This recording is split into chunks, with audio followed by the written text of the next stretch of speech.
جس طرح نیکی کام آتی ہے نا، اس طرح ظلم بھی کام آتا ہے. تو یہ ان کی قبروں میں وہ ظلم بھرا ہوا ہے، اور جو وقت گزرتا جا رہا ہے احمدی مسلمانوں کے ساتھ ان کا ظلم بڑھتا جا رہا ہے. اور ظاہری بات ہے کہ اگر دنیا میں یہ اس کا نتیجہ نہیں دیکھتے، دنیا میں بھی جو پاکستان کا حشر ہوا ہے وہ سب کے سامنے ہے، آگے جو ہوگا وہ بھی دنیا دیکھے گی، لیکن جو قبر کے اندر ان کا حشر ہوگا وہ بھی سارا مطلب بندہ سمجھ سکتا ہے. اگر کوئی باشعور بندہ ہو وہ دیکھے کہ اتنا ظلم اگر کسی کے ساتھ کیا جائے تو کیا خدا تعالیٰ نے موت کے بعد کی جو زندگی ہے وہ فضول میں ہی نہیں رکھی ہوئی. وہ اسی لیے اللہ تعالیٰ نے رکھی ہوئی ہے کہ اس طرح کے جو لوگ اس دنیا سے بچ کر چلے جاتے ہیں ان کو پھر اس کی سزا ملتی ہے، اس کا نتیجہ وہاں ضرور بھگتنا پڑتا ہے اگر یہاں کوئی بچ بھی جائے. تو اس وقت کا جو چیف جسٹس تھا اس نے جو تحقیق کی، آپ اس کو دیکھ سکتے ہیں، یہ IPDF2.ahmadi.org پر پڑھی ہوئی ہے، ahmadi.org پر جائیں تو وہاں شاید الاسلام پر بھی پڑھی ہو، لیکن میں جو پڑھتا ہوں اس کے میں ایسے نوٹس بناتا ہوں، اس پر نشان لگا دیتا ہوں. تو یہ زیادہ صفحوں کی ہوتی ہے، اگر آپ صرف نظر مارنا چاہیں، تھوڑا سا مطالعہ کرنا چاہیں، یا حوالے سے جس طرح ہوتے ہیں حوالے بنائے ہوتے ہیں، تو یہ حوالے ہیں، پوری کتابوں کے حوالے اس میں پڑے ہوئے ہیں. تو وہ میں پوری کتاب پہ اس طرح نشان دے کے لگا دیتا ہوں. تو یہ جھوٹ بولتے ہیں، ختم نبوت کے نام پر گولیاں کھائیں. بھئی فساد کے نام پر، لچ پنا کرنے کے نام پر تم لوگوں نے گولیاں کھائیں. حکومت پاکستان کے خلاف احمدی مسلمانوں پر ظلم ستم کرنے کی وجہ سے، پولیس والوں کو قتل کرنے کی وجہ سے تمہیں گولیاں ماری گئی ہیں. اس میں ختم نبوت کا کیا لینا دینا ہے؟ کچھ بھی لینا دینا نہیں. وہ کہتے ہیں 10,000 ختم نبوت کے مجاہد مارے گئے. بالکل بے شرمی اور ڈٹائی سے یہ جھوٹ بولتے ہیں. وہاں 100 بندہ بھی نہیں مرا، 20-25 بندے مرے ہوں گے، انہوں نے 10,000 بنا لیے ہیں. شورش کشمیری اس وقت زندہ موجود تھا اور وہ حراری تھا ان سارے فسادات کے اندر، وہ خود شامل تھا پرسنلی. اس نے بھی 100 سے زیادہ بندے نہیں گنوائے. اس کی کتاب موجود ہے 1953 میں، جب یہ کاروائی چھپی ہے اس کے بعد اس نے عطا اللہ شاہ بخاری جو تھا دیوبندی کانگریسی جو تھا گالی باز، اس کی سیرت لکھی ہے اپنی طرف سے، اس میں بھی بتایا ہے وہ ماں بہن کی گالیاں دیا کرتا تھا اپنے ساتھیوں کو. تو یہ اس کے اندر اس نے اس کا جواب دینے کی اپنی طرف سے کوشش کی ہے. احراریوں کو تھوڑا اس نے بتانے کی کوشش کی ہے کہ نہیں اتنے بھی وہ ذلیل و خوار نہیں تھے جتنے اس کے اندر بتایا گیا ہے کاروائی کے اندر. یہ ابھی جو نوٹس ہیں اس کے سمجھ لیں یا حوالے ہیں، یہی 346 صفحات کے ہیں. تو وہ کاروائی کے ساتھ تو بے انتہا مواد ہے. وہ پاکستان کی لائبریریوں میں ساڑھے جانا ہے کہیں، اگر جماعت کے پاس کہیں بڑا ہے تو میری تو یہ خواہش ہے کہ ہر وہ چیز جو دنیا کے قیامت تک کام آ سکتی ہے اگر وہ پبلک کر سکتے ہیں تو کریں اس کو پبلک، تاکہ کوئی بندہ دنیا میں کہیں بھٹکا بولا اگر اس کو پڑھنا چاہے، اس کو تحقیق کرنا چاہے تو اس کے کام آئے. بہرحال تو یہ جو دستیاب ہوتا ہے وہ پھر اس کا مطالعہ کر کے تو لوگوں تک پہنچانا چاہیے. تو یہ آپ دیکھ سکتے ہیں اس میں ساری تفصیل سے واقعات لکھے ہوئے ہیں کہ کس قدر فسادی یہ لوگ ہیں. یہ جو اپنے آپ کو مذہبی رہنما کہتے ہیں، رسول اللہ صلی اللہ علیہ وسلم کے دین کا وارث کہتے ہیں، یہ شیطان کے وارث ہیں. اصل میں فساد کرنا، پیسے لے کر ان کا کام ہے.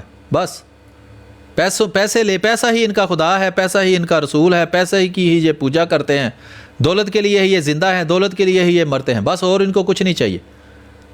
تو یہ اس میں ساری تفصیل ہے. یہ پاکستان کی ایجنسیوں کے، پولیس کے، ہر چیز کی تحقیقاتی اداروں کے اور عدالت کے چیف جسٹس نے یہ ایک فیصلہ لکھا ہے اور اس میں جو نتیجہ نکالا ہے اس کی وجوہات بیان کی ہیں اتنے 100 صفحات کے اندر. یہ 74 کی اسمبلی کی طرح کا ڈرامہ نہیں ہوا کہ 74 کی اسمبلی میں ایک فیصلہ کرتی ہے اسمبلی ایک جج بن کر، خود ہی مدعی بنے ہیں اہل ہوس، مدعی بھی منصف بھی. کسے وکیل کریں، کس سے منصفی چاہیں کہ خود ہی جناب بن گئے وہ مقدمہ کرنے والے، خود ہی وہ مدعی بن گئے اور خود ہی جج کی کرسی پر بیٹھ کر فیصلہ کر دیا اور فیصلے میں لکھ دیا جی فیصلہ یہ ہے کہ یہ کافر ہیں. دنیا کی کسی عدالت میں ایسا کبھی فیصلہ مانا نہیں جاتا جس میں فیصلہ لکھا ہو اور اس کی وجہ بیان نہ کی گئی ہو کہ کیوں بھئی یہ کافر ہیں. اس لیے کافر ہیں کہ ان کی مسجد الگ ہے، وہ تو وہابی دیوبندی شیعہ بریلوی سب کی الگ ہے. اس لیے الگ ہے کہ یہ دوسروں کا جنازہ نہیں پڑھتے. وہ وہابی دیوبندیوں کا کون سی تاریخ کو جنازہ پڑھتے ہیں؟ وہ ان کو کافر مرتد زندگی کے اسلام سے خارج مانتے ہیں. وہ ان رشتے نہیں کرتے تو وہ کون سا رشتے کرتے ہیں آپس میں؟ اگر آپ ایک بندہ ایسا دکھا دیں گے نا کہ وہابیوں کی شادی بریلویوں کے گھر ہوئی ہے، ویسے تو احمد رضا خان بریلوی صاحب کا بڑا سخت فتویٰ ہے کہ وہ نکاح ہی نہیں ہے، وہ خالص زنا ہے اور اولاد ولدو زنا ہے. یہ احمد رضا بریلوی صاحب جانے اور اللہ جانے اور آپ جانے. لیکن ہم احمدی مسلمانوں میں بھی آپ کو دکھا دیں گے کہ ان کی آپس میں شادیاں ہوئی ہیں وہابیوں کی احمدیوں کے ساتھ، بریلویوں کی احمدیوں کے ساتھ، شاید کسی جگہ کسی شیعہ کی بھی ہو. میں تو پرسنلی گواہ ہوں اس چیز کا کہ یہ شادیاں ہوتی رہی ہیں. سمجھ آ رہی ہے بات کی کہ اگلی بھی جا رہی ہے؟ تو بہرحال یہ ایک ڈرامے بازی تھی جو فوج کے کہنے پر کی گئی، عالمی پریشر. اور جو سعودی عرب ہے وہ تو دنیا ساری جانتی ہے کہ وہ یورپ کا اعلی کار ہے. یہ سعودی خاندان اور یہ سارا سلسلہ جو ہے یہ انگریزوں کے ساتھ معاہدات آج تو پڑے ہوئے ہیں وکیپیڈیا پر، ان کی لائبریریوں میں پڑے ہوئے ہیں، یہ کوئی چھپی ہوئی چیز نہیں ہے. اور یہ جو ہے اعلی کار تھے ان کے، آج بھی اعلی کار ہیں. اتنے 50-70 ہزار بندہ قتل کر دیا ہے انہوں نے. یہ سعودی عرب کیا کر رہا ہے وہاں بیٹھ کر ان کے خلاف، یہودیوں کے خلاف؟ کچھ بھی نہیں. یہ ان کا اعلی کار ہے. بہرحال دیکھیں پولیس افسروں کا بیان کرنے کی بھی ہدایت کی گئی کہ فسادات کے دوران میں گولی بارود کتنی مقدار میں حقیقتاً استعمال کی گئی، اس کے علاوہ پولیس کی فائرنگ سے کتنے آدمی ہلاک و مجروح ہوئے. یہ سارا کچھ ڈاکومنٹڈ ہے. یہ 10,000 جعلی جو ختم نبوت کے جعلی مجاہد انہوں نے شہید کر لیے ہیں نا، یہ کذاب ہیں، کذاب. جھوٹ بولتے ہوئے بالکل بے شرمی اختیار کر لیتے ہیں. ذرا شرم یا ان کو نہیں آتی کہ اپنی طرف سے رسول اللہ کا نمائندہ بن کر ان کی مسند پر بیٹھ کر سری جھوٹ بولتے ہیں، جانتے بوجھتے ہوئے کہ ہم جھوٹ بول رہے ہیں. بھئی ان سے بڑا منافق کون ہوگا؟ رسول اللہ نے فرمایا منافق کی 3 بڑی نشانیاں ہیں. جب بات کرے گا جھوٹ بولے گا، وعدہ کرے گا وعدہ خلافی کرے گا، امانت دو تو اس میں خیانت کرے گا. ٹھیک ہے جی. تو یہ لمبی تفصیل ہے اس کی، پہلے بھی میں دکھاتا رہا ہوں. یہ دیکھیں یہ ہے ممتاز دولتانہ جو پنجاب کا تھا وزیر اعلیٰ. تو یہ اس کی ساری فساد تھا اس کا، کہ اس نے فساد کروایا اپنے مفادات کے لیے کہ ملک میں فساد ہوگا، مرکزی حکومت گرے گی تو ہم مرکزی حکومت پر قبضہ کریں گے. اور اس میں شامل کون تھے؟ احراری. وہ کون تھے احراری؟ اور یہ جو جتنے بھی تھے یہ مودودی احراری، اور یہ جو تھے جمعیت علماء اسلام والے، جمعیت علماء ہند والے، یہ سب پاکستان کے قیام کے دشمن تھے. یہ جمعیت علماء اسلام 1946 کے مڈل میں جا کر جب پکا یقین ہو گیا کہ پاکستان بنے گا ہی بنے گا، تو ان میں سے الگ ہو کر تھوڑے سے لوگ جو ہے جمعیت علماء اسلام بن کر، تو یہ جناب وہ علی بابا اور 40 چور جو اس میں شامل ہو گئے. اس کی آپ پڑھیں وہ شبیر احمد عثمانی کی کتابیں، اس میں اس نے لکھا ہے کہ ہمارا مقصد یہ ہے کہ ہم اس میں شامل ہو کر اس پر قبضہ کر لیں. اور وہ انہوں نے کیا ہے قبضہ. بھائی جیسے شیطان کو اللہ تعالیٰ نے کچھ صلاحیت دی ہیں، ان کو بھی دی ہوئی ہیں، انہوں نے ملک پر قبضہ کر لیا ہوا ہے. ٹھیک ہے جی. تو یہ دیکھ لیں سارے پاکستان کی خفیہ ایجنسیاں اور یا پولیس کے جو خفیہ ادارے ہیں ان سے وہ لیتا رہا ہے سارا کچھ. تو آگے بڑی تفصیل کے ساتھ اس کو میں تھوڑا چھوٹا کر دیتا ہوں. اس میں واقعات لکھے ہیں وہ آپ دیکھ سکتے ہیں، اور صاف اس میں پتہ چلتا ہے کہ یہ جو ہے فساد کیا گیا تھا احمدی مسلمانوں کے خلاف سیاسی مفادات حاصل کرنے کے لیے. اور آج تک یہی مسئلہ ہے. کوئی مذہب سے ان کو محبت نہیں ہے، شیطان سے ان کو محبت ہے. خدا تعالیٰ کا الٹ ہے شیطان. خدا نور ہے، شیطان اندھیرا ہے. کسی سے کسی نے پوچھا اندھیرے کی کیا تعریف ہے، اس نے کہا روشنی کی غیر موجودگی ہی اندھیرا ہے. ایسے ہی شیطان کیا ہے؟ خدا تعالیٰ کا ایک احکام ہے، خدا ایک نور ہے، خدا کا دین نور ہے، قرآن نور ہے، نبی اکرم صلی اللہ علیہ وسلم کی ذات نور ہے. اس کے علاوہ سب اندھیرا ہے. جہاں یہ موجود نہیں وہ اندھیرا ہے، وہ شیطانی کام ہے سارے. تو بہرحال آگے دیکھیں. تو یہ لمبی تفصیل ہے، میں نے کہا یہ 350 صفحات ہیں. تو اس میں سے اگر آپ اندر سے بھی دیکھیں تو یہ اس میں بنیادی یہ دیکھ لیں احراریوں کے بارے میں لکھا ہوا ہے کہ احرار جو ہیں وہ خود اس میں لکھا ہوا ہے کہ پاکستان کے مخالف تھے، اب ملک میں فسادات کر کے یہ اپنی ساکھ بحال کرنا چاہتے ہیں، کیونکہ یہ مسلم لیگ کے مخالف تھے اور کانگریس کے حامی تھے. مسلم لیگ کے خلاف الیکشن لڑ کر 0 سیٹ حاصل کر کے ذلیل و خوار یہ ہو گئے. انہوں نے خود فیصلہ کیا اس 1953 کے بعد 1954 میں وہاں ملتان کے اندر انہوں نے کہ اب ہم مذہبی جو پراپیگنڈا ہے نا وہ سیاست کے طور پر کریں گے. یہ جو فضل الرحمان ہے، اس کا باپ تھا مفتی محمود الرحمان، اس کا بیان ریٹن موجود ہے، اس کی فتاوی محمودیہ کے اندر موجود ہے. اس نے وہ تاریخ لکھی ہوئی ہے کہ اس نے کہا کہ جب تک ہم سیاست میں شامل نہ ہوں گے ہم اس ملک پر قبضہ نہیں کر سکتے. اس لیے اس نے پھر سیاسی طور پر اپنا جو ہے وہ فوج کے ساتھ اور دوسرے سیاست دانوں کے ساتھ جو ہے وہ گٹھ جوڑ بنایا. اور آج وہ دیکھ لیں ہر وہ پارٹی کے اندر، ہر حکومت کے اندر گھسے ہوتے ہیں جو پاکستان کے دشمن تھے، پاکستان کے قیام کے ہی دشمن تھے، پاکستان کو پلیدستان سمجھتے تھے، اسلام کے دشمن سمجھتے تھے.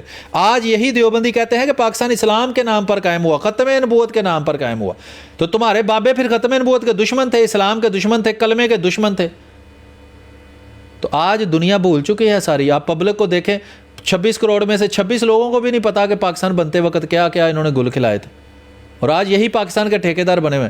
میں حیران رہ گیا، ویڈیو بھی میرے پاس لنک موجود ہے، کہ ایک احراری بابا ایک احراری چینل پر بیٹھ کر کہہ رہا ہے کہ مجھے قائد اعظم سے بڑی محبت تھی. میں مدرسے سے چھٹی لے کر قائد اعظم کو دیکھنے جایا کرتا تھا. ایسے مردود ہیں, لوگوں کی آنکھوں میں مٹی ڈال رہے ہیں, اور لوگ جناب وہ گوبھی کے پھول ہیں, جو ان کو بتاؤ وہ مان لیتے ہیں. یہاں لسانی سرکار کے لاکھوں فالوور ہو سکتے ہیں, مجھے لگتا ہے میں پیر بن جاؤں تو میرے کروڑوں فالوور بن جائیں گے, کہ جس کے مرضی پیچھے لگ جاتے ہیں, نہ سوچنا نہ سمجھنا کہ اگلا بندہ ہے کیا, اس کے پاس ہے کیا جس کے پیچھے لگ رہے ہو. تو بہرحال یہاں داڑھی رکھی ہوتی ہے, سفید امامہ پہنا ہوتا ہے, سفید کپڑے پہنے. انہوں نے کہا بابا جی حاجی صاحب سچ ہی کہہ رہے ہوں گے, یہ جھوٹ تھوڑا بول سکتا ہے اتنی سفید داڑھی رکھ کے. اچھا بہرحال یہ دیکھیں لمبی تفصیلیں ہیں. تو یہ دیکھیں, یہ اب ہم نہیں کہہ رہے, یہ سپریم کورٹ کی ایک ڈاکومنٹ ہے جو تحقیق کی ہوئی ہے انہوں نے. یہ 28 نمبر صفحہ ہے منیر انکوائری رپورٹ کا. اسی لیے تو اس کو کبھی انہوں نے یہ پیش کیا ہے کسی کے سامنے.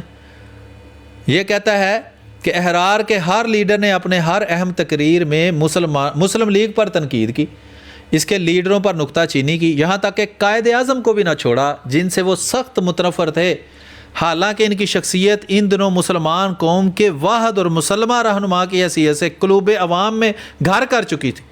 چونکہ قائد اعظم روشن خیال آدمی تھے اور مذہبی امور میں کسی نمود و نمائش کے قائل نہ تھے, اس لیے احرار نے ان کی اس خصوصیت سے ناواجب فائدہ اٹھا کر انہیں کافر کہنا شروع کر دیا. یہ شعر مولانا مظہر علی اظہر سے منسوب ہے, جو تنظیم احرار میں ایک ممتاز شخصیت ہے. اے ایک کافرہ کے واسطے اسلام کو چھوڑا, یہ قائد اعظم ہے کہ ہے کافر اعظم. اور یہ مظہر علی اظہر خود شیعہ تھا. یہ ہے ان لوگوں کی حقیقت, یہ ہے ان کا اندر. یعنی کہ دیکھیں, میں کوئی ایسے جیسے بعض پروگرام آپ دیکھیں نا, اس میں ایک بندہ کہانی سنا رہا ہوتا ہے, پتہ نہیں کہاں وہ بات لکھی ہے کہاں نہیں لکھی, کس نے کہی ہے کس نے سنی ہے, اس کے الفاظ کیا ہیں. تو میں آپ کے سامنے کتاب کھول کر بیٹھا ہوں, کتاب میں سے پڑھ کے سنا رہا ہوں, اور کتاب میں نے نہیں لکھی, آپ کی ہی کتاب ہے, آپ کی ہی تحقیق ہے. تو اس سے ہی آپ کو آپ کی حقیقت کا دکھا رہے ہیں. اور یہ جرم ہے, یہ پاکستان میں کرنا جرم ہے. کیوں بھائی جرم ہے؟ بھئی آپ کو ہمارے خلاف جھوٹ بولنے کی اجازت ہے, ہمیں آپ کو سچ بتانے کی پابندی ہے. یہ کون سی سائنس ہے بھائی؟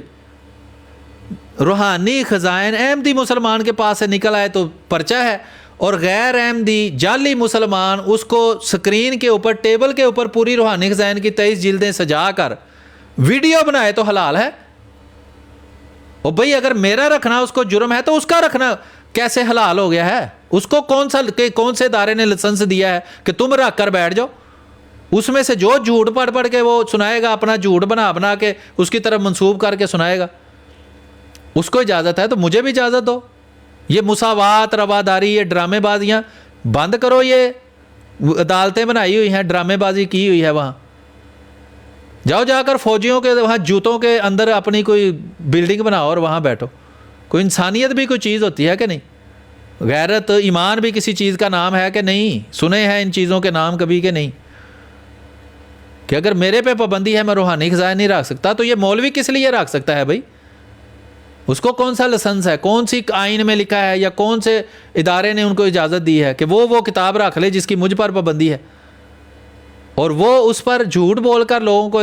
اچھا مجھ پر اس لیے پابندی ہے کہ اس میں لکھا ہے کہ یسوع کی دادیاں نانیاں زناکار تھیں, یہی تو وہ پڑھ کر سنا رہا ہے وہاں سے, کہ وہ وہی عبارتیں پڑھ کر وہاں سے سکرین پر دکھا رہا ہے, یہ دیکھو میرے پاس کتاب ہے, اس میں لکھا ہے یسوع کی دادیاں نانیاں زناکار ہیں. اس پر کوئی پابندی نہیں. وہ یوٹیوب پہ بیٹھا ہے, اس کی چہرہ نظر آ رہا ہے, اس کے گھر کا سب کو پتہ ہے کہاں یہ رہتا ہے, وہ سنا رہا ہے. مجھے یہ اجازت نہیں کہ میں بتاؤں کہ یہی بات بائبل میں لکھی ہوئی ہے کہ یسوع کی دادیاں نانیاں جو متی نے گنوائی ہیں, اس کا بارے میں بائبل کے اندر لکھا ہوا ہے کہ ایک بہو نے جان بوجھ کر اپنے سسر سے بدکاری کی, اس سے 2 حرام زادے بچے پیدا ہوئے, فارس اور زارے, اور وہ متی نے اس کے نسب نامے میں لکھے ہوئے ہیں کہ تمر نے اپنے سسر سے زنا کیا, اس سے 2 حرام زادے پیدا ہوئے. ان حرام زادوں کی نسل سے معاذ اللہ استغفر اللہ حضرت داؤد بھی تھے, حضرت سلیمان بھی تھے, حضرت عیسیٰ بھی تھے. اس پر کوئی پابندی نہیں. یار میں تمہاری منطق پر حیران ہوں, کمال ہو گئی ہے. تم سارے جج اکٹھے ہو کر کسی محفل میں تو بیٹھو انسان کے بچوں کی طرح, کہ میں تم سے پوچھوں کہ روحانی خزائن پر پابندی ہے کہ جو یہ کہے کہ ان کے بائبل میں لکھا ہے کہ یسوع کی 3 دادیاں نانیاں زناکار تھیں, اس پر پابندی لگا دو, اور اس بائبل پر پابندی نہ لگاؤ جو انبیاء کی نسل کو گندہ کر کے دکھاتی ہے. اس پر تم پابندی نہیں لگا سکتے. اگر اپنے ہی باپ کے ہو نا تو بائبل پر مجھے پابندی لگا کر دکھاؤ, لیکن نہیں لگا سکتے. جدا کھائیے وہ گن گائیے ہیں جی. جس سے بھیک مانگتے ہو, جس روپے کے لیے اپنا ایمان بیچتے ہو, اس پر کیسے تمہاری کیا جرت ہے کہ اس پر پابندی لگاؤ؟ وہ تو یہاں لاہور کی سڑکوں پر بانٹی گئی ہیں اس 25 دسمبر کو. وہی بائبل ہے جس کے اندر یہ سارا گند لکھا ہوا ہے. اور بھی بہت کچھ لکھا ہے کہ ایک حضرت لوط علیہ السلام کی 2 بیٹیوں نے ان کو شراب پلا کر ان سے زنا کیا اور ان سے بچے پیدا کیے. حضرت داؤد علیہ السلام نے چھت پر سے اپنے فوجی کی بیوی کو نہاتے ہوئے دیکھا, اس کو گھر بلا کر اس سے بدکاری کی, اس سے اولاد پیدا ہوئی اور اس کے میاں کو فوج پر جنگ پر بھیج کر مروا دیا. پھر اسی عورت سے حضرت سلیمان پیدا ہوئے. لگاؤ اپنے باپ کے ہو تو اس بائبل پر پابندی. نہیں ہو, نہ تمہارے اندر غیرت ہے, نہ شرم ہے, نہ حیا ہے, نہ عقل ہے, کچھ ہے ہی نہیں. صرف بدماشی ہے کہ ہم جی تعداد میں زیادہ ہیں, ہم بدماش ہیں, ہم جو مرضی کریں گے, اور کچھ بھی نہیں ہے. نہ غیرت, نہ شرم, نہ حیا, کچھ بھی نہیں ہے تمہارے لوگوں کے اندر, ہیں جی؟ ہے جرت؟ تو یہ ہیں وہ لوگ, ایک کافرہ کے بعد جو خود شیعہ ہے مظہر علی اظہر, اور وہ دوسرے شیعہ کو کافر بنا رہا ہے تاکہ 2 کوڑی جو ہے نا وہ حاصل کر کے اپنا ایمان بیچ سکے, بس پیسوں کی خاطر, بس اور کچھ بھی نہیں. اور یہی جو ان کو کافر اعظم کہنے والے, پاکستان کو پلیدستان کہنے والے, آج پاکستان کے ٹھیکیدار بن گئے ہیں. اور جو اس پاکستان کو بنانے والے ہیں وہ آج پاکستان میں غیر مسلم قرار, ان کو نہ فوج میں اچھے عہدوں پر بھیجو, نہ جج بننے دو, نہ جناب ان کو یہ ہے. اسی لیے یہ ملک جو ہے جو پہلے ترقی کر رہا تھا اب ڈوب رہا ہے, کہ جب تک اس کو اچھی طرح ڈبو نہ لیں گے تب تک اس کی جان نہیں چھوڑنے والے. تو یہ بے انتہا تفصیل ہے اس کے اندر. تو ہر اس طرح کی ڈاکومنٹ آپ جب بھی تحقیق کریں گے آپ کو یہی پتہ چلے گا کہ یہ وہی 72 فرقے ہیں جس کے بارے میں نبی اکرم صلی اللہ علیہ وسلم نے فرمایا تھا کہ یہ جہنمی ہے. جہنمی, یہ جہنمیوں والے کام ہیں, اور کون جنتیوں والے کام کر رہے ہیں. یہ نشانی کیا ہے؟ ما انا علیہ و اصحابی. دیکھنا کہ کوئی ایسی قوم ہے جو میرے اور میرے صحابہ جیسا عمل کر رہی ہو, جس کے ساتھ میرے اور میرے صحابہ جیسا سلوک کیا جا رہا ہو. یہی ایک علامت بتائی ہے. دوسری علامت بتائی ہے الجماعت. وہ جماعت ہوگی. جماعت کون ہوتی ہے؟ جس کے اندر نظام ہو, جس کا ایک امام ہو. امام نہ ہو تو جماعت نہیں ہوتی. بھئی 50,000 بندہ بھی اگر کھڑا ہو کے نماز پڑھے بغیر امام کے تو وہ کوئی جماعت نہیں ہے. جماعت تبھی ہوگی جب ان کے سامنے ایک امام کھڑا ہوگا. پوری دنیا میں ایک ہی جماعت ہے جس کا پوری دنیا میں ایک امام ہے, وہ جماعت احمدیہ ہے. 2 ہی نشانیاں رسول اللہ نے بتائی تھیں, ایک میرے اور میرے صحابہ جیسا ان کا عمل ہوگا, ان سے سلوک ہوگا. دوسرا وہ الجماعت ہوگی. تو باقی جتنی بھی جماعتیں بنی ہیں, یہ جماعت اسلامی, جماعت فلانا فلانا ٹمکانا, یہ سب جماعت احمدیہ کی نقل کر کے بنی ہے اور جماعت احمدیہ کے بعد بنی ہے. ٹھیک ہو گئے؟ تو بہرحال یہ لمبی تفصیل ہے, یہ آپ دیکھ سکتے ہیں. اور اس میں یہ دیکھیں, یہ ہے ان کے اکابر کی اوقات جن کو یہ بہت بڑے علامے فہمے بنا کر پیش کرتے ہیں, ختم نبوت کے مجاہد. اور ان کے گند کو آج ہم اپنی آنکھوں سے اس دنیا میں دیکھ رہے ہیں. یہ ہیں ان کے وہ گند سے بھرے ہوئے اکابر. ہم نہیں کہہ رہے, ہم تو آپ کو عبارت پڑھ کر اوپر سے سنائیں گے. سپریم کورٹ, یہ آپ کو فیصلہ اچھا لگ رہا ہے نا جو چھوٹی ساری کورٹ نے کیا ہے, تو سپریم کورٹ کے جو جسٹس, چیف جسٹس نے فیصلے کیے ہیں آپ کے بابوں کے بارے میں, وہ بھی لوگوں کو پڑھ کے سناؤ, ان کو بھی مانو. کہ وہ کہتا ہے کہ اس کانفرنس میں احرار کے مقبول عام خطیب سید عطا اللہ شاہ بخاری نے احمدیوں کے خلاف 5 گھنٹے ایک نفرت آمیز تقریر کی, جس میں انہوں نے ایسی باتیں کہیں جس سے صرف یہ مقصود تھا کہ سننے والوں کے دلوں میں احمدیوں کے خلاف نفرت کی آگ بڑھ گئی. انہوں نے اپنی تقریر میں امن و امان کے دعوے کے ساتھ ساتھ نہایت پست قسم کی دشنام ترازی اور مسخری سے کام لیا. یہ ہے اوقات تمہارے, یہ ہے رسول اللہ صلی اللہ علیہ وسلم کے اصل وارث. دشنام تراز, گالی باز, گندی گالیاں اور فوش گفتگو کرنے والے تمہارے اکابر تھے. ان کو رسول اللہ کا اصل وارث کہتے ہو.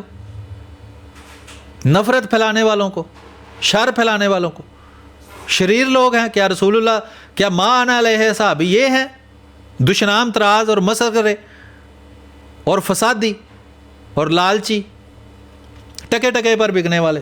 یہ ہے ما انا علیہ صحابی. ہم ہیں ما انا علیہ صحابی جو اس گندی فوج کے تابع دار نہیں بنے, جس کی وجہ سے ہمارے خلاف قانون بنائے گئے, ہمیں آج تک تکلیفیں دی جاتی ہیں. نہیں بنیں گے. جو بھی اس فوج کو سجدہ کرتا ہے وہی پاکستان میں حکومتوں میں آتا ہے, اسی کو یہاں عہدے دیے جاتے ہیں, اسی کو سارا کچھ ملتا ہے. اگر جماعت احمدیہ بھی اس فوج سے سودا کر لیتی تو جماعت احمدیہ کو بھی, جیسے وہابی, دیوبندی, شیعہ, بریلوی کو کوئی مسئلہ نہیں پاکستان میں. یہ انجینئر محمد علی مرزا پر گستاخی کا الزام لگا ہے, جس وجہ سے جماعت احمدیہ کی کتابوں پر پابندی لگائی گئی ہے, اسی وجہ سے اس پر پرچہ ہوا ہے, اس کو آرام سے چھڑوا کے لے آئی ہے فوج. یہ ہے کمال, اور کچھ بھی نہیں. آواز آ رہی ہے میری ٹھیک؟ جی میر صاحب السلام علیکم, آپ کی آواز صحیح آ رہی ہے. جی السلام علیکم میر صاحب. وعلیکم السلام. جی بہت بڑا اچھا لگا جی تو سن کے. جزاک اللہ. اج کل ہوں ختم نبوت دا میرا خیال کوئی سوال یا جواب نہیں رہ گیا, تے ہن ویک 2 ویک پہلے ایک پروگرام کیتا انہوں نے کہ پاکستان بنان دے حق وچ نہیں سانے بندی. ہاں جی, ہاں جی. انا للہ و انا الیہ راجعون. ہاں جی, جڑے قائد اعظم نو منا کے واپس لے آئے سی, وہ بنان دے حق وچ نہیں. نہیں دیوبندی تو حق میں تھے نا, یہ جو جمعیت علماء ہند تھے, احراری تھے, مودودی تھا, یہ تینوں تو حق میں تھے نا. تے میر صاحب کدو موقع ملے تے انکوائری رپورٹ جنا 1953 دی کیانی دی, جسٹس کیانی تے جسٹس منیز, اس رپورٹ بڑے انہوں چھتر مارے گئے نے کہ تے کہندے سی پلیدستان ہے اور قائد اعظم نو کافر اعظم کہندے سی. ہاں یہ وہی رپورٹ ہے, یہ آپ کے سامنے کھلی ہوئی ہے, پتہ نہیں آپ شاید ادھر ادھر تھے کہیں. یہ وہی رپورٹ ہی کھولی ہوئی ہے میں نے, یہ IPDF.org پر میں نے رکھی ہوئی ہیں یہ سارے دستاویزات, یہ ساری پڑھی. اچھا میر صاحب, یہ کل ہی کی بات ہے کہ ایک ہمارے آتے ہیں کینیڈا سے نا ربی صاحب, ان کو آگے کہہ رہے تھے جی جو مبارک ثانی کیس میں جو سزا ہوئی ہے وہ پڑھو جی, وہ قرآن شریف پڑھنے یا سکھانے پہ نہیں ہوئی, وہ روحانی وہ اس کو تفسیر صغیر کو قرآن شریف مانتے ہی نہیں ہیں, اس طرح کر کے وہ بول رہے تھے. چلیں بولنے دیں, جو جب کوئی بات کرے گا پھر دیکھیں گے. یہ تو جو مرضی کہتا رہے. تفسیر صغیر کو قرآن نہیں مانتے تو نہ مانے, اس سے کیا مسئلہ ہے؟ وہ تو ہے ہی قرآن اور اس کی ساتھ ترجمہ اور تفسیر ہے. یہ اس کو قرآن نہیں مانتے تو پھر وہ جو غار میں چھپا ہوا 12واں امام ہے ان کا, اس کے قرآن کو مان لیں جس میں 12 اماموں کا ذکر ہے اور ان پر لعنتیں کی گئی ہیں باقیوں پر. بہرحال یہ ایسے ہی فضول گویا ہیں اور کچھ بھی نہیں. اس میں احمدیوں کے متعلق ہلکے اشارے کیے اور پاکستان کے ساتھ وفاداری کا اظہار کیا. جب اس کے بعد جون 1948 میں ایک جج کا منعقد ہوا, پاکستان کی حمایت میں زیادہ وضاحت سے اظہار جذبات کیا, اور اس کے ساتھ یہ اشارہ بھی کیا کہ احرار مسلم لیگ میں شامل نہیں ہو سکتے کیونکہ اس میں چودھری ظفر اللہ خان اور میاں افتخار الدین جیسے لوگ موجود ہیں جن کے عقائد اسلام کے خلاف ہیں. ٹھیک ہے جی. اور اس سے پہلے دیکھ لیں, یہ مسلم لیگ میں احرار شامل نہیں ہو سکتے, لیکن چودھری ظفر اللہ خان صاحب رضی اللہ تعالیٰ عنہ مسلم لیگ میں شامل تھے. تو یہ پاکستان کا قیام خود بتا رہا ہے کہ مسلم لیگ میں مسلمان ہی شامل تھے, اور قائد اعظم بھی مسلمان تھا, چودھری ظفر اللہ خان صاحب بھی مسلمان تھے. اگر اس کو اس سے اختلاف ہوتا تو وہ ان کو مسلم لیگ میں شامل ہی نہ کرتا. اگر وہ ان کو مسلم ہی نہ سمجھتا تو مسلم لیگ میں کیا کر رہے تھے؟ وہ مسلم لیگ تھی ہی مسلمانوں کی جماعت. ٹھیک ہو گیا جی. تو اگر احراری جو ہیں, احراری تو کانگریسی تھے, ٹکے پر بکنے والے لوگ تھے, یہ تھڑا چھاپ قسم کے لوگ تھے, اور کوئی اس میں کوئی ایسی کاریگری بھی ان میں نہیں تھی. ٹھیک ہے جی. تو وہ مسلم لیگ کے مخالف تھے کانگریس کی وجہ سے, کیونکہ یہ کانگریسی ٹٹو تھے. ابوالکلام آزاد نے کانگریس کے جلسے میں مجلس احرار کی بنیاد رکھی تھی تاکہ پنجاب کے اندر مذہبی ڈرامے بازیاں کر کے, مذہبی ٹچ دے کر مسلم لیگ سے توڑ کر کانگریسی لوگوں کو بنایا جائے. یہ ہے احرار کی 2 لفظوں میں کہانی, یا ہے محبت یا ہے جوانی. اچھا آگے چلتے ہیں. یہ دیکھیں, بہرحال یہ وہ کرتے رہے. 2 احراری لیڈروں کی گرفتاری. اچھا یہ دیکھیں, میجر محمود صاحب فوج کے ایک میجر تھے احمدی مسلمان, ان کو انہوں نے قتل کیا. ایک نوجوان فوجی افسر میجر محمود جو احمدی تھا نہایت وحشیانہ طریقے سے قتل کر دیا گیا. یہ ہے دہشت گرد. یہ کیا اسلام کی تعلیم ہے کہ ایک معصوم بندہ کہیں سے گزرا ہے اس کو پکڑ کے قتل کر دو, اور جھوٹ پہ جھوٹ اس کے بارے میں پھر پھیلاتے ہیں. اور نہ صرف احمدی مسلمانوں کو, ایک پولیس والے کو انہوں نے قتل کر دیا. یہ جو مسجد وزیر خان ہے, اس کے اندر وہ گیا ان کو سمجھانے, اس کو پکڑ کر قتل کر کے اس کی لاش نالے میں انہوں نے پھینک دی, اور اس پر جھوٹا الزام لگا دیا کہ اس نے قرآن کی توہین کی ہے. یہ اس قدر ذلیل لوگ ہیں کہ آپ سوچ نہیں سکتے. سمجھ سکتے ہیں کہ ایک احمدی بھی نہیں ہے، صرف اس لیے کہ وہ ان کا مخالف تھا، اس پر الزام لگایا کہ اس نے قرآن کو ٹھڈے مارے ہیں۔ ایسے بے شرم لوگ ہیں یہ کہ ایک مسلمان قرآن کو ٹھڈے مار سکتا ہے، لیکن وہ غیر احمدی مسلمان پر یہ الزام لگا کر اس کو قتل کیا، اس کی لاش نالے میں پھینک دی پولیس والے کو۔ اس کے بعد پھر جو ان کا انہوں نے حشر کیا ہے، وہ ظاہری بات ہے کہ اندر یہ سارا کچھ چھرے مار کر ان کو ہلاک کر دیا۔ اور کس کے کہنے پر؟ ملا کے کہنے پر۔ وہ کہتا ہے نا، ایک سیانے نے کہا ہے کہ دین کافر فکر و تدبیر جہاد، دین ملا فی سبیل اللہ فساد۔ یہ ان کے ماموں جان ہیں، ان کا نام ہے اقبال، اس نے کہا ہے، اور اس کو بڑا ہمارے سامنے پیش کرتے ہیں۔ اس کی بھی ادھر کتابیں میں نے رکھی ہوئی ہیں کہ جو وہ ان کے بارے میں خیالات رکھتا تھا۔ آگے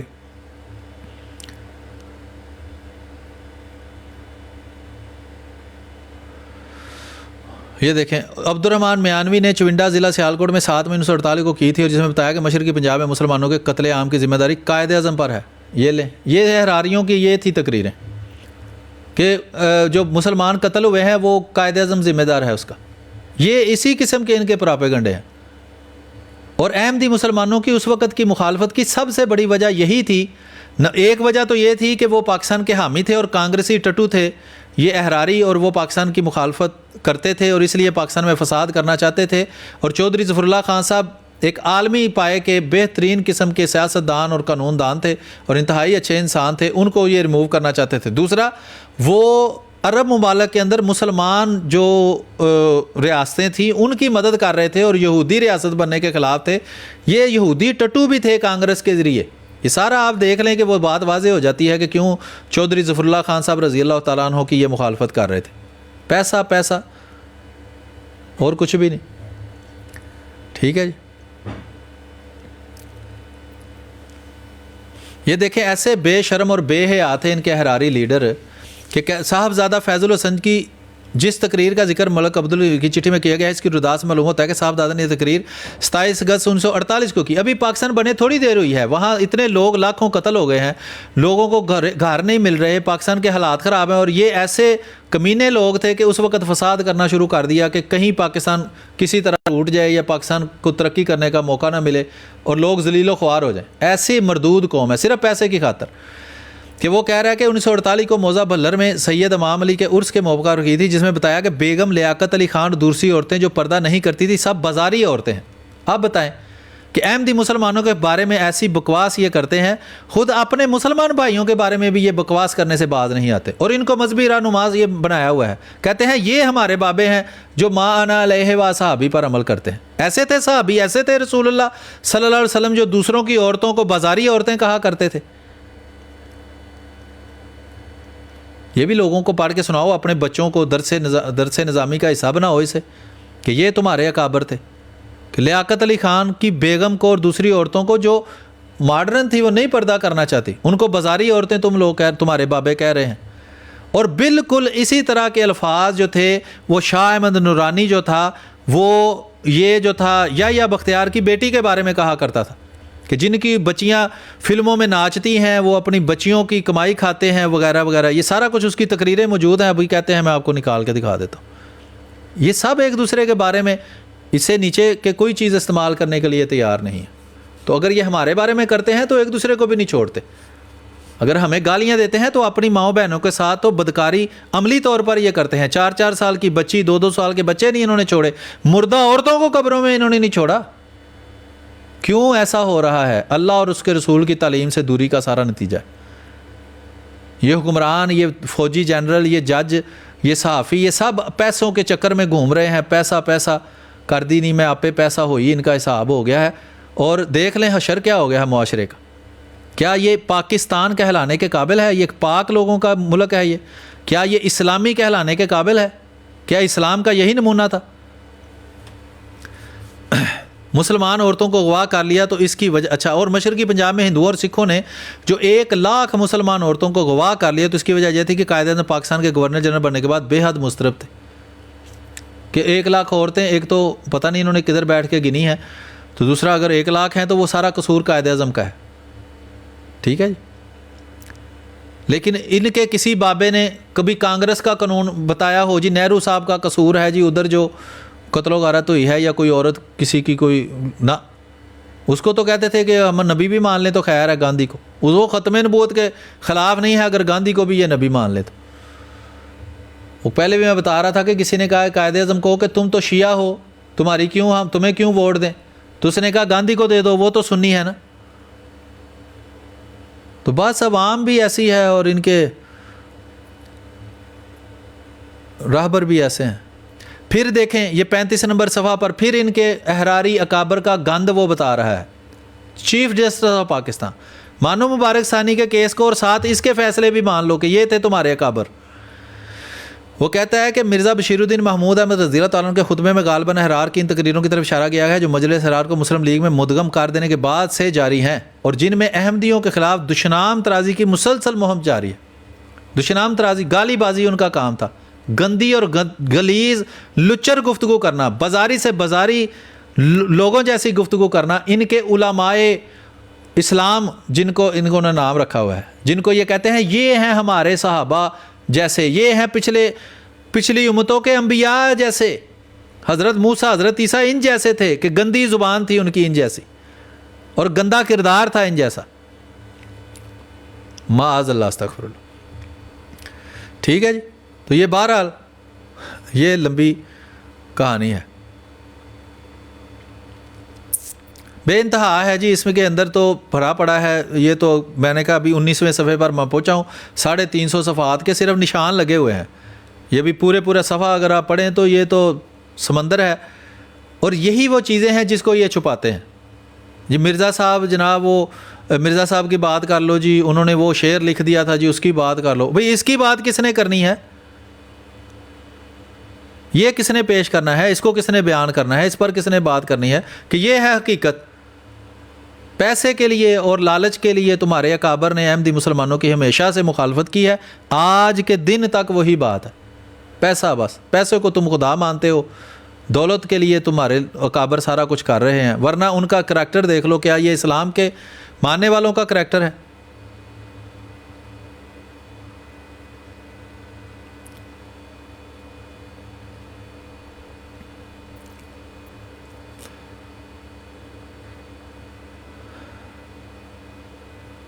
یہ دیکھیں پھر 20 فروری 1950 کو شعبہ قانون کے مشیر نے ماسٹر تاج الدین صدر مجلس احرار، عام بندہ نہیں، اور جو تھڑا چھاپ تھا وہاں صدر مجلس بنا ہوا تھا، کو طلب کر کے تنبیہ کی کہ چودھری ظفر اللہ خان اور جنرل نذیر احمد جیسے معزز و مقتدر ارکان مملکت کو گالی گلوچ کا نشانہ بنانے کا اچھا نتیجہ نہ ہوگا۔ صاف لکھا ہوا ہے، پہلے تو دشنام ترازی کر کے ذرا اس کو لپیٹا ہوا ہے نا اس میں، تو ابھی صاف لکھا ہوا ہے کہ گالی گلوچ کیا کرتے تھے آپ کے اکابر، جن کو آپ کہتے ہیں کہ یہ ہیں مان علیہ وصحبہ،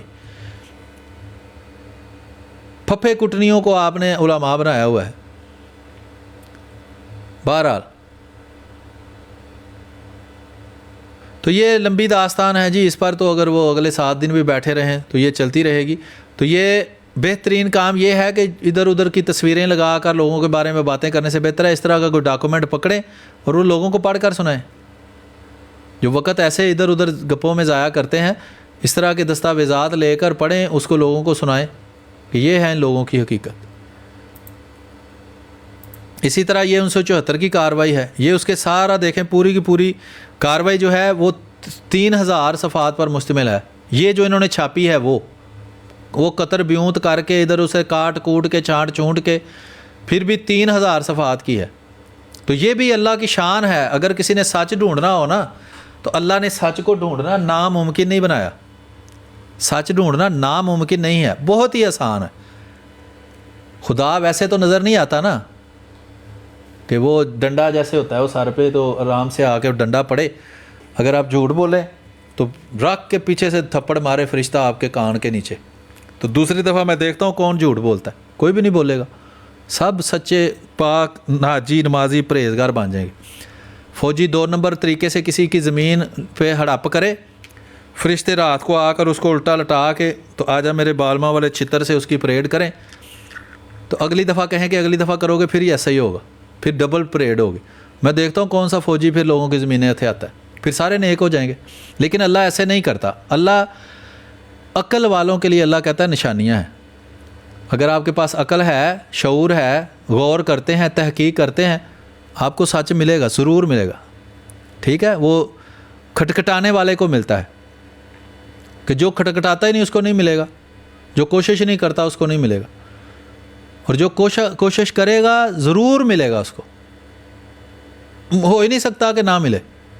اور یہی ہماری کوشش ہے کہ وہ لوگ جو نہیں زیادہ محنت کر سکتے یا کرتے, ان تک بھی وہ چیزیں پہنچائی جائیں جن کو ہر بندہ ویریفائی کر سکتا ہے. ہر باشعور باعقل بندہ اس چیز کو ویریفائی کر سکتا ہے. واقعی لکھا ہوا ہے, اگر واقعی لکھا ہوا ہے اس کے باوجود آپ کہتے ہیں نہ مانوں, تو کوئی بات نہیں. ما علینا الا البلاغ المبین. ہمارا تو فرض ہے کہ آپ کو بات سمجھائیں, پہنچائیں, حجت تمام کریں. حجت تمام ہو گئی, بس ہمارا کام ہو گیا. اب اگلے جگہ پہنچے. جی کوئی بات کریں, پھر کوئی بات کرنا چاہتا ہے جو اوپر بیٹھے ہیں؟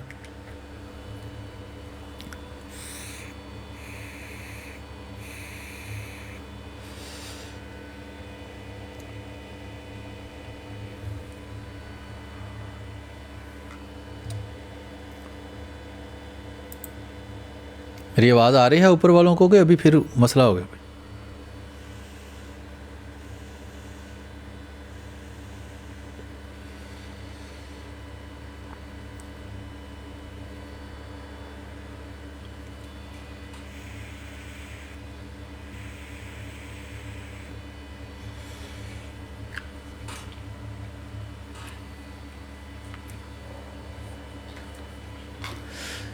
جی اوپر جو دوست بیٹھے ہیں, میری آواز آ رہی ہے؟ سو گئے ہیں, اچھا کوئی بات. تو بہرحال یہ ہے عرض گزارشات ہیں. جی دیکھیں, کوئی ایسی بات تو نہیں ہے کہ جو کسی باشعور کے سامنے کی جائے تو وہ کہے نہیں جی یہ تو بالکل لا یعنی باتیں ہم کر رہے ہیں. تو وہ ایک ننھا منا مجاہد آیا تھا. دیکھیں یہ ہماری قوم کا حشر ہو چکا ہے کہ چھوٹے چھوٹے بچوں کے دماغ میں یہ گھسا دیا ہوا ہے کہ قادیانی کافر ہیں. ٹھیک ہے, کہتے رہو کافر, کوئی فرق نہیں پڑتا. یہ صرف احمدی مسلمانوں کے بارے میں نہیں گھسایا ہوا, ہر فرقے نے ہر دوسرے فرقے کے بارے میں یہ گھسایا ہوا ہے. دیوبندیوں کی مسجد میں جاؤ, میں ہر مسجد میں گیا, کوئی ہمارے علاقے کی دیوبندی, وہابی, شیعہ, بریلوی, کوئی ایسی مسجد نہیں ہمارے علاقے کی جس میں نہیں گیا. اور ان کی خطبے, جلسے, جلوس سب کچھ ہم نے سنا ہوا ہے, اور ان کے اندر باہر سب کو ہم جانتے ہیں. بٹ صاحب نہیں, بٹ صاحب کھراٹے مار رہے ہیں, انہوں نے مائک میوٹ کیا, انہوں نے آواز کتوں آنی نہیں آ رہی. ایک منٹ نا, میں دوبارہ اس کو ڈسکنیکٹ کر کے کنیکٹ کرتا ہوں. پہلے بھی یہ مسئلہ ہوا تھا کہ ہیڈ فون جو ہے نا وہ ڈسکنیکٹ ہو گیا تھا, اس وجہ سے مجھے اوپر والوں کی آواز نہیں آتی. میں ڈسکنیکٹ کر کے کرتا ہوں.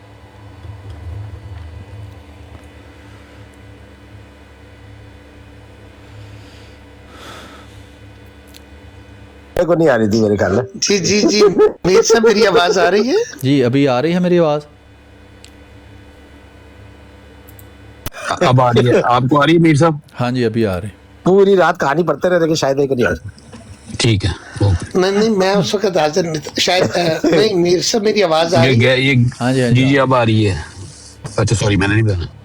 میں میر صاحب سے کہہ رہا تھا کہ وہ تھوڑا سا وہ دلچسپ, وہ میر صاحب اس کے اندر گوتے مار رہے تھے اس کی کتاب رپورٹ کے اندر. آپ کہتے وہ ایک سیکنڈ میری آواز آ رہی ہے کہ نہیں آ رہی؟ سیکنڈ گزر گیا سر. میری آواز آ رہی ہے, بول ہی نہیں رہے. تو میں یہ کہہ رہا ہوں کہ وہ جو ہے نا جسٹس منیر اور کیانی کی عدالت میں جب مسلمان کی تعریف والا موضوع شروع ہوا تو تھوڑا سا دوستوں کی دلچسپی کے لیے وہ بھی بتا دے, وہ بڑا دلچسپ پہلو. ہاں جی, آپ کا احمدیوں کو غیر مسلم قرار دلوانا چاہتے ہیں تو آپ مسلمان کی تعریف بیان کریں, کیونکہ یہ سب سے بنیادی چیز ہوتی ہے. کسی چیز کی تعریف کریں تو پتہ چلتا ہے کہ دوسرا جو ہے وہ اس پر پورا اترتا ہے یا نہیں. تو ابھی 1400 سال میں تو آپ سے تعریف ہوئی نہیں, تو 14 دنوں میں کیا تعریف کرو گے؟ بہرحال ان سب نے تعریف کی تو اس نے کہا کہ اب آپ الگ الگ تعریف کر کے لے آئے ہیں, اگر میں ایک کی تعریف مانوں تو باقی سب کے مطابق میں خود کافر بن جاتا ہوں. تو یہ ان کا حال ہے, آج بھی یہی صورتحال ہے کہ سب ایک دوسرے کو کافر سمجھتے ہیں. حقیقی کافر سمجھتے ہیں. کوئی کسی کے پیچھے نماز پڑھنے کو جائز نہیں سمجھتا, اور یہ ایسی چیز نہیں ہے کچھ چھپی ہوئی ہے. ہاں اگر کوئی بغیر بتائے کسی کی مسجد میں جاتا ہے, وہاں کچھ کرتا ہے, تو وہ اس کو کچھ نہیں کہتا, تو اس سے یہ ثابت نہیں ہو جاتا کہ جو ہے وہ جو سچ جھوٹ ہے یا جھوٹ سچ ہے. پبلکلی ویڈیو کے اندر ان کے بڑے بڑے علماء بیانات موجود ہیں کہ وہ ان سے پوچھتے ہیں جی وہ امام کعبہ کے پیچھے نماز جائز ہے؟ اس نے کہا نہیں جائز, سیدھی بات, نہیں پڑھتے وہ نماز. اور دیوبندی بریلویوں کے پیچھے نہیں پڑھتے, بریلوی وہابیوں کے پیچھے نہیں پڑھتے. اگر کوئی بندہ اپنے آپ کو وہابی کہتا ہے اور وہ سب کے پیچھے پڑھ لیتا ہے تو یہ اس کا ذاتی فعل ہے, اس سے اس کے فرقے کی نمائندگی نہیں ہوتی. اس کی نمائندگی کون کرتے ہیں؟ ان کے علماء جو اکابر ہیں, ان کی کتابوں میں واضح لکھا ہوا ہے یہ کافر مرتد زندیق اسلام سے خارج ہیں, ان کے پیچھے نماز حرام ہے, ان کا ذبیحہ حرام ہے. ٹھیک ہے جی, یہ ذبیحہ کیا ہوتا ہے؟ یہی قربانی ذبیحہ ہوتا ہے, تو حرام ہے تو ظاہری بات ہے کہ ان کے لیے ناجائز ہے. اگر احمد رضا خان بریلوی صاحب کا دین آ جائے تخت کے اوپر, جیسے خادم حسین رضوی صاحب کی کوشش تھی, تو انہوں نے فتاوی رضویہ کو آئین پاکستان بنا دینا ہے. اس میں لکھا ہوا ہے دیوبندی وہابی شیعہ بریلوی صاحب کافر مرتد زندگی کے ماں باپ کا نکاح ممکن نہیں, جو ہم آپس میں کریں زنا خالص ہے, اولاد ولد زنا ہے. یہ آئین پاکستان کی شک نمبر 1 ہوگی. تو پھر آپ کیا کریں گے؟ سب کی مسجدیں توڑنی پڑیں گی, سب کی قربانیاں چھین کر لے جائیں گے بریلوی. تو یہ آئین, یہ دیکھیں 74 کی اسمبلی کی کارروائی ہے. تو میں نے عرض کیا کہ 3000 صفحات پر مشتمل ہے یہ, اور اس میں 200-300 صفحے کی پوری کتاب غیر احمدیوں کے اندر آئین پاکستان میں شامل کر دی گئی ہے. لیکن یہ محضر نامہ جو جماعت احمدیہ نے وہاں جمع کروایا تھا, اور خلیفۃ المسیح ثالث حافظ مرزا ناصر احمد رحمۃ اللہ علیہ نے جو پڑھ کر وہاں 2 دن سنایا تھا, وہ اس کارروائی میں شامل ہی نہیں کیا گیا. اور اس میں کیا تھا؟ یہ وہ محضر نامہ الگ سے بھی چھپا ہوا ہے, یہ آل اسلام سے بھی مل جائے گا آپ کو, اس پر بھی میں نے رکھا ہوا ہے. یہ اس کے 2 ایڈیشن ہے, ایک کمپیوٹرائزڈ ہے اور ایک پرانا ایڈیشن ہے, اسلام انٹرنیشنل پبلیکیشن نے شائع کیا تھا. یہ 900 صفحات پر مشتمل ہے, اور جو قرارداد وہ پیش کی گئی تھی اس میں جو اعتراض کیا گیا تھا کہ یہ مسلمان نہیں ہیں, یہ تو جی جہاد کے منکر ہیں, یہ وہ جو بھی اعتراضات انہوں نے کیے, تفصیلی جواب اس کا اس میں دیا, لکھ کر ساری اسمبلی کے ممبران میں اس کو تقسیم کیا گیا. اور وہاں 2 دن اس کارروائی کے اندر خلیفۃ المسیح ثالث نے یہ پڑھ کر سنایا تھا. لیکن یہ چھپی ہوئی کارروائی جو ہے اس میں اس کو شامل ہی نہیں کیا گیا. اور اللہ کی شان ہے, اللہ نے جھوٹے کو جھوٹا اور سچے کو سچے ثابت کرنا ہوتا ہے. یہ اللہ وسایہ نے ایک کتاب شائع کی تھی 197 کے 200 صفحات پر مشتمل. جب پابندی تھی اس کی کارروائی کو شائع کرنے میں, اس نے یہ لکھا تھا کہ یہ مکمل کارروائی ہے جو کہ اصل کارروائی سے لے کر ہم شائع کر رہے ہیں, اور اس میں سارا جھوٹ جمع نفی کر کے اس میں سے عبارتیں نکال کر اپنی عبارتیں ڈال کر اس نے شائع کیا تھا. وہ بھی آج تک موجود ہے, اور آج تک ان کی ویب سائٹوں پر پڑی ہوئی ہے. کہاں 3000 صفحات کی یہ کارروائی, اور کہاں وہ 200 صفحے کی کارروائی جس میں سارا کچھ کانٹ چھانٹ کر کئی سال تک, یہ 36 سال بعد یہ شائع ہوئی ہے. اور وہ اس نے کہیں 90 کی دہائی کے اندر اس نے وہ کتاب ایک بار شائع کی تھی, بعد میں سن 2000 میں اس نے دوبارہ اس کا نام بدل کر شائع کی 200 صفحات میں. یعنی مسلسل ڈٹائی کے ساتھ, انتہائی بے شرمی کے ساتھ جھوٹ بولنا ان کے لیے کوئی مسئلے مسائل والی بات نہیں ہے, کیونکہ نہ یہ اللہ کو مانتے ہیں نہ اللہ کے رسول کو مانتے ہیں. یہ پیسے کے پجاری ہیں, جھوٹ ان کا کاروبار ہے, اور اس کے علاوہ ان کو کچھ نہیں آتا. ٹھیک ہے جی. تو یہ کارروائی ہے, اس کے جو نوٹس ہیں نا خالی, یہ ان 12-13 دنوں کی کارروائی کے نوٹس ہیں جس میں خلیفۃ المسیح ثالث سے سوال جواب ہوئے ہیں یا بختیار کے, اور اس کے بعد آخر پہ جا کر کچھ مولویوں نے بھی اپنی طرف سے کوئی سائنس لڑانے کی کوشش کی اور وہ بات کرنے کی کوشش کی. مولوی کہتے تھے کہ یا بختیار نے ہمیں ذلیل کروا دیا ہے, یا بختیار کہتا تھا کہ مولویوں نے ہمیں ذلیل کروا دیا ہے, اور وہاں جو چیئرمین تھا وہ بھی کہتا ہے کہ انہوں نے ہمیں ذلیل کروا دیا ہے, جعلی حوالے بنا کر, اور کوئی تحقیق ان کی نہیں تھی. پرانی کتابوں سے جو جھوٹ ان کے اندر لکھا ہوا تھا وہ ان کتابوں سے پڑھ کر جھوٹ بتا دیتے تھے. بعد میں جب ان سے اصل حوالہ مانگا جاتا تھا وہ حوالہ ہوتا ہی نہیں تھا, وہ ملتا بھی نہیں تھا. تو یہ سارے باجماعت ذلیل ہوتے رہے ہیں وہاں. سمجھ آ رہی ہے بات کی؟ تو اس کارروائی کے نوٹس جو ہیں وہ یہاں 631